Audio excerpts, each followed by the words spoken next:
ძლდება კახაბალის მხრიდან ერთის მხრივ თბილისის მოქალაქეებისთვის იმ შედეგების წარდგენა, რაც განმავლობაში რაღაც მიაღწია, როგორც მერმა და სამომავლო გეგმების შეთავაზება. დღეს მოვისმინეთ თუ რა გაკეთდა ჯანდაცვის სოციალური მიმართულებით 100 მილიონზე მეტი ლარი ხმარდება თბილისის მოქალაქეებს 30 სხვადასხვა პროგრამას. ეს ცენტრალიზებული ჯანდაცვის პროგრამების მიღმა დამატებით კიდევ პროგრამა 30 პროგრამაში და დღეს დაანონსდა რომ დაემატება სხვა პროგრამები, რომელიც შეუერთეს ჩვენი თანამოქალაქეებისთვის. ამ მხრივ თბილისის ერთ-ერთი მთავარი პრიორიტეტი არის ზრუნვა თანამოქალაქეების ჩამოყალიბებაზე, მათ სოციალურ პრობლემებზე და მნიშვნელოვანი შეთავაზებებია გაგრძელებული მოქალაქეების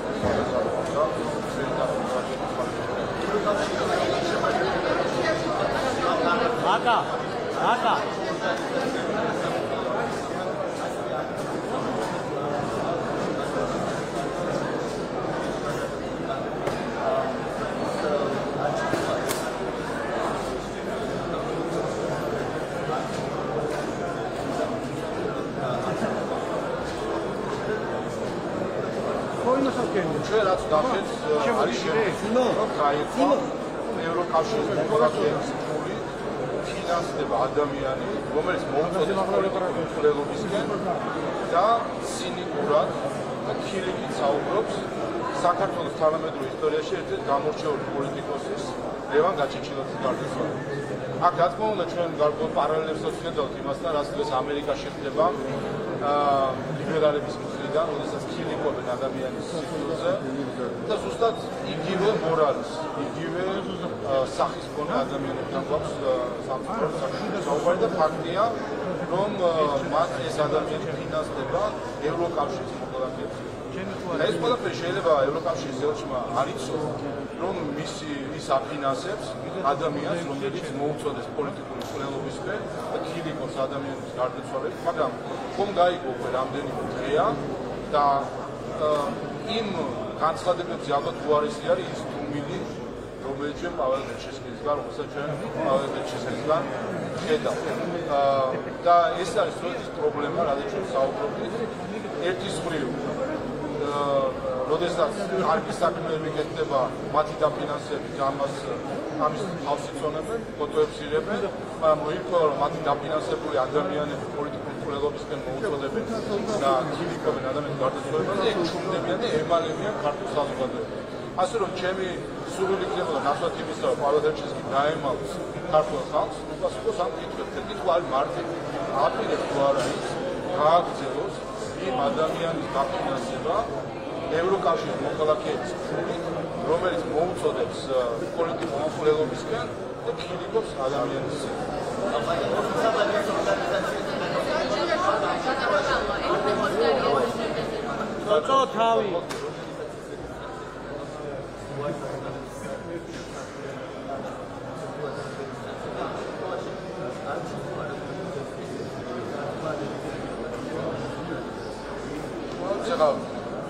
მე რამდენადაც ვხვდები, რაც მედიიდან გაიგო, ეს არის პოლონეთის მთავრობის ორგანიზაცია არის.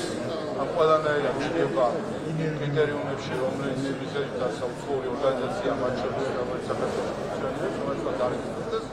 ამით, როდესაც უცხოური ორგანიზაციები ასე იქცევიან, პატივსაცემენ მას მიწელებების კანონმდებლობას, ეს რა თქმა უნდა არის გამოუგნებელი და ამით გარკვეულ ტონსაც აძლევენ შემდეგ მათგან დაფინანსებულ ადგილობრივ ორგანიზაციებს. ამიტომ კიდევ ერთხელ ამას უკვე პოლონეთის საელჩომ უნდა უპასუხოს. მოკლედ ვერ შევაჯამოთ. საქართველოს არ არის დაბალი ღობე არავისთვის. მათ შორის არც ევროკავშირის. ქართულ ხალხს თუ კი რაიმე აღიზიანებს თავის ისტორიული გამოცდილებიდან გამომდინარე, აღიზიანებს, როდესაც მას უყურებენ ზემოდან. ამიტომ როგორც ევროკავშირის ელჩმა, ისე სხვა საელჩოებმა თუ ორგანიზაციებმა პოლიტიკოსებმა უნდა თავი დაანებონ ქართული ხალხისთვის ზემოდან უყურებთ. დაბალი ღობე აქ არავინ არ არის. დემოკრატია ჩვენ არ გვესწავლება ზოგიერთი ევროპული ქვეყნისგან, სადაც ყველა რეიტინგების შედარებით საქართველოს მათთვის სხვადასხვა მმართველები და არ გვესწავლება კანონის უზენაესობა. ამიტომ იმოქმედა ქართული ხალხის კანონმდებლობის შესახებ.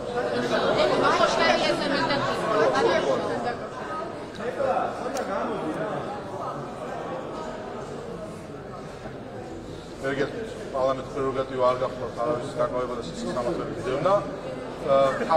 თავარი არის გაცხადებული პოლიტიკა, რომელიც აქვს იაკობ ყობახიძეს მისი პრემიერ-მინისტრის არჩევნიდან. გაცხადებული პოლიტიკა არის როგორც ნარკორეალიზაციის წინააღმდეგ ბრძოლა, ისე კორუფციასთან ბრძოლა. შესაბამისად, ამ საკითხს რაც დასჭირდება, ისე მიყვება ზუსტად სამართალდამცავი ორგანოები.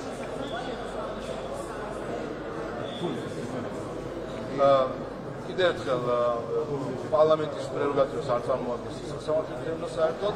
გასაგებია თქვენი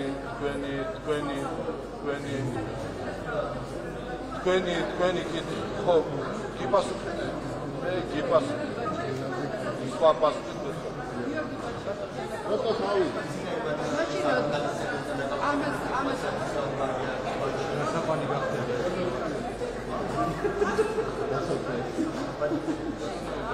ორეც აი მაშინ გიპასუხებთ როგორც ტრამპი პასუხობს ხოლმე ასე. არა გიპასუხებთ ტრამპის პასუხი ამ. გიპასუხებთ როგორც ტრამპი პასუხობს ხოლმე ასეთ სპეკულაციურ კითხვებს, რომ შესაძლებელი თუ არა ბომბი დაგეცეს თავზე. ნუ აი ესეთი დონის კითხვა. აი ტრამპი როგორც პასუხობს შესაბამის ტრამპი როგორც პასუხობს ხოლმე შესაბამის როგორც ტრამპი პასუხობს უბრალოდ ასე თქვენი კოლეგა fake news-ებს რო ეძახის ხოლმე fake media-ს მე საკითხებს რომ შეიძლება თქვა ბომბი დაგეცეს თავზე.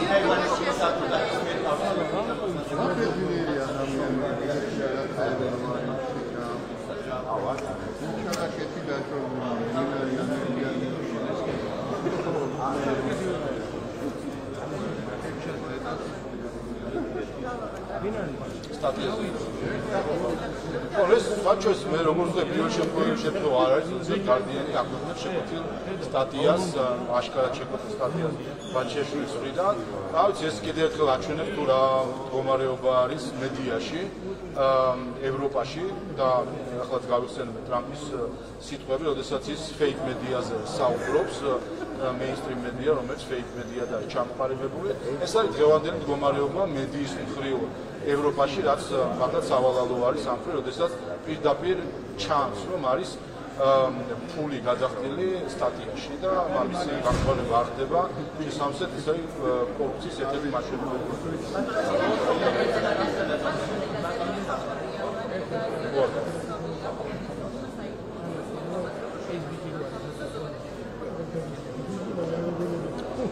სამწუხაროა, არ ვიცი ჩვენ ხშირად საუბრობთ ამაზე, მენის კონვენციის ხსენება უკვე მეზარება სიმართლეში ხარჯს იგი არ ვიცი.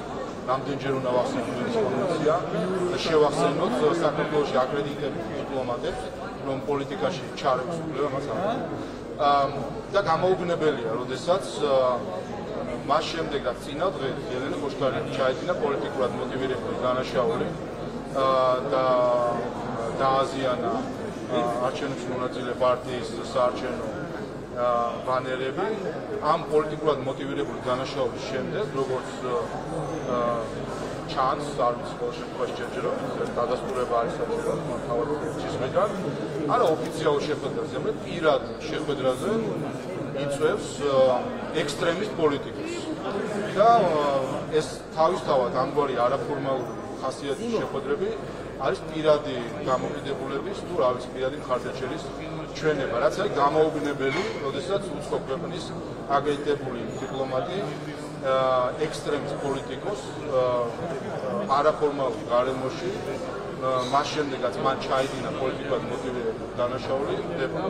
მე არაერთხელ ვიტყვამს, რომ ზუსტად ასეთი ან დაუფიქრებელი ქმედებები, ან დაფიქრებული კიდევ უფრო უარესი თუ ფესტიასა დაფიქრებული, ჩაფიქრებული და გააზრებული არის ქმედებები ახალისებს ექსტრემისტ საქართველოში. ელენე ხოშტარია არის ექსტრემისტი პოლიტიკოსი, რომლის გაცხადებული მიზანი არის 4 ოქტომბერს საქართველოს მოქალაქეებისთვის არჩევნებზე ნების გამოხატვის ხელის შეშლება. არჩევნების ჩასვლის ამაზე საუბრობს ერთი. მეორე მისი გაცხადებული გეგმა არის ხელისუფლების ძალადობით შეცვლა, როდესაც საუბრობენ გადატრიალებებზე, გამხობებზე და ასე შემდეგ და ასეთ ექსტრემის პოლიტიკოს, როდესაც არა ფორმალურ გარემოში, თუმცა ესეც პრობლემა იქნებოდა, რომ ამ ესეთ ექსტრემისტებს ფორმალურადაც შეხვდნენ და არა თუ ასე ფორმალურ გარემოში, არაფორმალურ გარემოში პირად რაღაც ურთიერთობას და პირად სიმპათიები აქვს, არ ვიცი ეს რა არის, პირად მხარდაჭერას ყოველ შემთხვევაში ამით აჩვენებს, როდესაც მას შემდეგაც წინადრებ ჩაიდინა პოლიტიკურად მოტივირებული დანაშაული მეორე დღეს უცხო ქვეყნის ელჩი ხდება. ამიტომ კიდევ ერთხელ ეს და მათ შორის ეს გახლავთ საქართველოს არჩევნებში ჩარევის მაგალითი, თუ კი ეს სიმართლე არის, რომ მას შემდეგ რაც ექსტრემისტთა პოლიტიკოსმა დააზიანა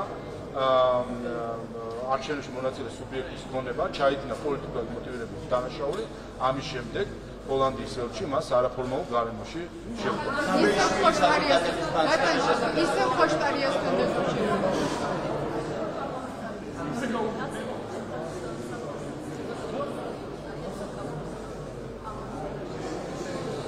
ერთადერთი ვინც უნდა დასანქცირდეს თუ კი ვინმეს უკანონო უზენაესობა დემოკრატია აინტერესებს, გახლავთ თავად ელენე ხოშტარია, რომელიც ექსტრემიზმით არის დაკავებული.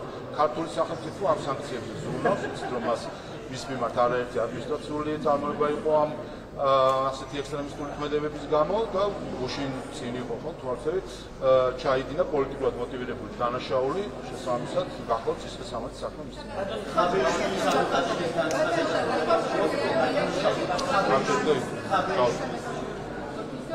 მისი დაკავების შემდეგ რამდენიმე საათში გუნდი ხოშტარიას ელენის მამას 9 მილიონი რუბლი დაერქვა რუსეთის ბიუჯეტიდან, რაც 160,000 დოლარი არის ეკვივალენტში. რას ნიშნავს ეს?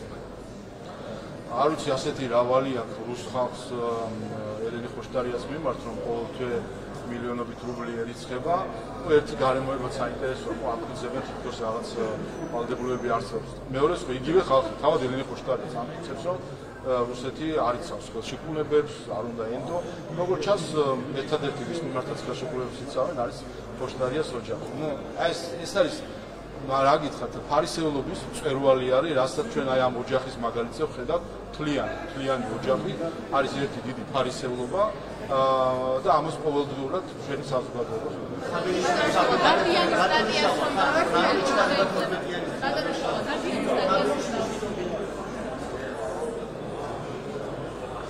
ეს არის გაცხადებული არის, რომ მათ სულ ხელისუფლების ძალადობრივად შეცვლა და ეს არის თავის მხრივ, რაც ასე ჩვენ ვაგვირდებით და მე პირადად კიდევ ერთხელ ხაზგასმებას ვსამ ჩვენ ვხედავთ, რომ ეს ყველაფერი არის გარედან მართული, ვხედავთ შეხვედრებს მათთან გარედან, ვხედავთ მათ ვიზიტებს და დაანონსეს კიდევაც ამ დღეებში წაპირებენ საზღვარგარეთ წასვლას. ეს კიდევ ერთი გამწვავებაა, ზოგადად გამწვავებები ემართება თქონდა გაზაფხულზე, მაგრამ ჩვენს გარემო პირობებში შემოდგომაზე აქვს ეს გამწვავებები არჩევნების წინ და ეს ერთ-ერთი კიდე ასეთი გამწვავებაა. ამის შედეგი იქნება 5 ოქტომბერი, დადგება 5 ოქტომბერი და ეს ხალხი, რომლებიც ახლა აორგანიზებენ ხელისუფლების ძალადობის შეცვლას, რა თქმა უნდა, საკუთარ პასუხს მიიღებენ ქართველი ხალხისგან. ვინც ცდილობს ძალადობის შეცვლას ხელისუფლება, მას პასუხს გასცემს კანონმდებლობა.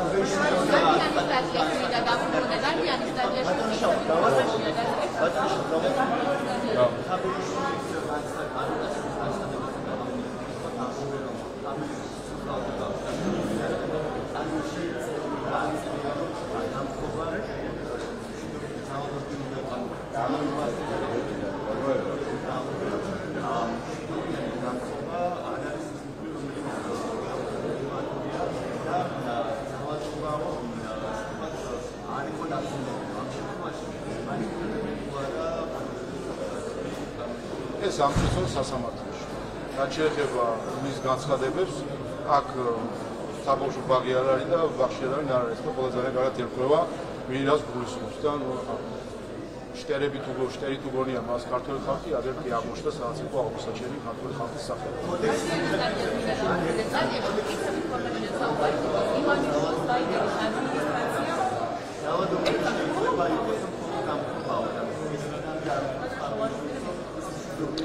ხელისუფლების ცვლილების ერთადერთი დემოკრატიული გზა არის არჩევნები. ჩვენ როგორც იცით, არჩევნები ახლა ცენტრალური ხელისუფლების შესაძლებლად არ იგებენ. არის ადგილობრივი არჩევნები, სადაც ისინი განზრახ არ მონაწილეობენ. შესაბამისად, ხაბეიშვილს, ნაციონალურ მოძრაობას და მათ კოჰორტას გაცხადებული აქვს, რომ ისინი უარს ამბობენ დემოკრატიული გზით ხელისუფლებისთვის ბრძოლაზე, ანუ ამ შემთხვევაში ადგილობრივი ხელისუფლებისთვის ბრძოლაზე, ანუ დემოკრატიულ გზაზე მათთვის უარი. აქედან პირდაპირ იკითხება, რომ მათი ერთადერთი გზა არის არადემოკრატიული ხერხებით ხელისუფლების შეცვლა, ანუ ძალადობრივი შეცვლა ხელისუფლების. ასე რომ მე გუშინ TV პირველის ერთ-ერთი წამყვანისგან მოვისმინე აღიარება, რომ მშვიდობიანი დამხობა ეს არის ოქსიმორონი. ასე სადაც TV პირველი აღიარებს ამას, მე მგონი ჩვენს დაგვეჭერება. ალბათონო დიანა ტრაპაიძე.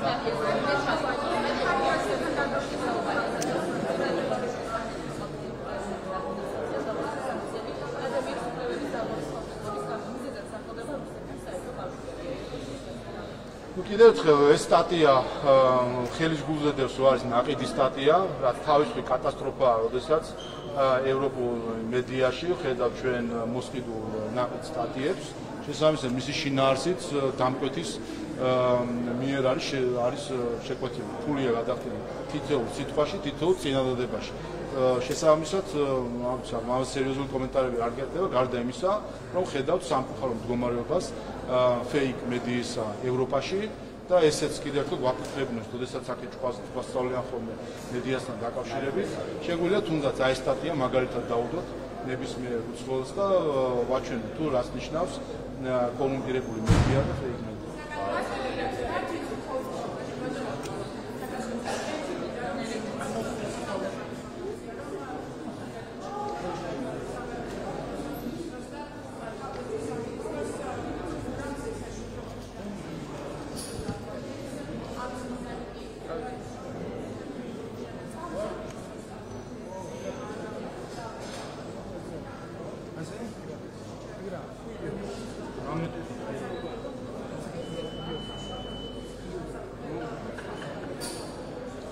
ჭორი იმისი არის, რომ გავრცელდეს და გონი იმისი არის, რომ ჭორს არ უნდა აუხსნას.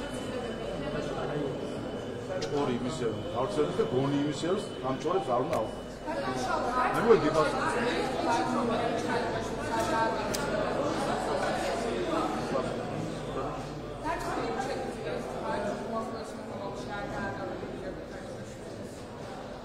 კიდევ ერთხელ სპეკულაციური კითხვები, რომელიც მიზანი არის რაღაცა კიდე არა პასუხების მიღება, ანუ არის მე ამაზე არა, იმიტომ რომ თქვენ გინდათ ამ საკითხებზე აწყობთ სიუჟეტი. კიც პასუხიც გაწყვეტ, არა პასუხიც გაწყვეტ და საერთოდ ამაზე საუბარია. ყველაზე სწორი გზა არის, რომ fake მედიას სასაუბრო თემა არ მისცემ.